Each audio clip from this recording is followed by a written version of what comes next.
और मेरा यही निवेदन है मेरे देश के हर नागरिक से, दिल्ली के हर नागरिक से, कि ये तिरंगा यात्रा भारत मंडपम से शुरू होकर के नेशनल स्टेडियम पे जरूर समाप्त हो रही है, मगर इस तिरंगे की ऊंचाई को आसमान में लहराने के लिए चांद तक पहुंच गए हम लोग, इसको चलते रहना चाहिए। आप ये बताइए कि आज इसका संदेश क्या था खास तौर से, और संदेश किसे था? देखिए, संदेश स्पष्ट है। पिछले साल से तिरंगा यात्रा शुरू हुआ। 15 अगस्त को सिर्फ एक कोरम पूरा करना है क्या हमें? जी। हमें 15 अगस्त को कम से कम 15 दिन का मनाना है। इसलिए हमने 9 अगस्त से शुरू किया है और ये 30 अगस्त तक चलेगा। और एक ही उद्देश्य है कि मेरे देश की शान तिरंगा, ये घर घर में लहराए, हर बालकनी में सोए, हर छत पे ये फहराए। ये तिरंगा जो शान है, ये है तिरंगा मेरी शान का, भारत के वीरों के बलिदान का।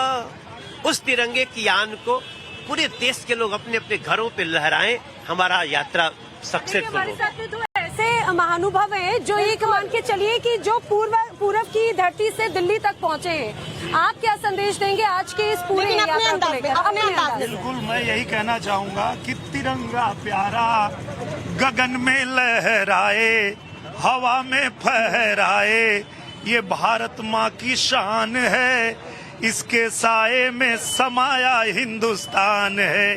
ये हिंदुस्तान की शान तिरंगा है और ये सबसे ऊपर रहे, इसके लिए हम हर हिंदुस्तानी को प्रयास करना है। बिल्कुल प्रयास करना चाहिए, लेकिन एक मोहब्बत की दुकान राहुल गांधी ने खोल रखी है और मोहब्बत का पैगाम खुद मनोज तिवारी भी कह रहे हैं कि हम लोग भी दे रहे हैं। मुझे लगता है कि उनके जो मोहब्बत की दुकान है वो हम लोग 62 से देख रहे हैं। 62 में उनकी मोहब्बत की दुकान चली थी, जब देश की सेना कह रही थी कि हमें हथियार चाहिए, अगर युद्ध हुआ तो हम नहीं लड़ पाएंगे, तो वो मोहब्बत की दुकान चला रहे थे और हिंदी चीनी भाई भाई कर रहे थे और हिंदुस्तान का एक बड़ा भूभाग चाइना ने कब्जा कर लिया था। लेकिन उसके बाद भी मैं बताना चाहता हूं कि उनकी मोहब्बत की दुकान के चलते हमारे देश के जवानों की जान गई, तो हमको इससे मोहब्बत की दुकान नहीं चाहिए। हमको कैसा चाहिए? हमें चाहिए नरेंद्र मोदी जी जैसा नेतृत्व करने वाला, जो दुश्मनों को ये कहता है कि भाई बनकर मिलोगे तुम तो तुमको गले लगा लेंगे और आंख उठाकर देखोगे तो ईंट से ईंट बजा देंगे। हमको ये दुकान चाहिए, हमको मोहब्बत की वो दुकान नहीं चाहिए जिसने चाइना से हमारे देश को शिकस्त दिलाई थी। आपने 2024 और मोदी जी का नाम लिया, लेकिन एक महागठबंधन इंडिया नाम उन्होंने अपने आप को दिया है और उनका कहना है कि भाई कड़ी टक्कर होने वाली है और इसीलिए अविश्वास प्रस्ताव लाए। मुझे लगता है कि जो भी भ्रष्टाचार में लिप्त होते हैं, जो समाज में बदनाम हो जाते हैं, उनको अपना नाम बदलने की आवश्यकता पड़ती है और वही उन लोगों ने किया है। हम लोगों को नाम बदलने की जरूरत नहीं है, उनको जरूरत थी, क्योंकि जितना भ्रष्टाचार हुआ यूपीए की सरकार में, जितना लूट हुई वो उनके सरकार में, तो उनको जरूरत थी।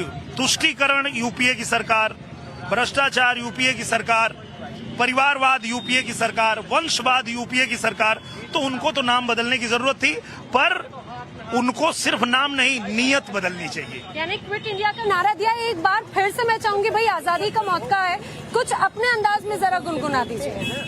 मैं तो यही कहूंगा कि विजयी विश्व तिरंगा प्यारा, झंडा ऊंचा रहे हमारा, वीरों को हर्षाने वाला, प्रेम सुधा बरसाने वाला, झंडा ऊंचा रहे हमारा।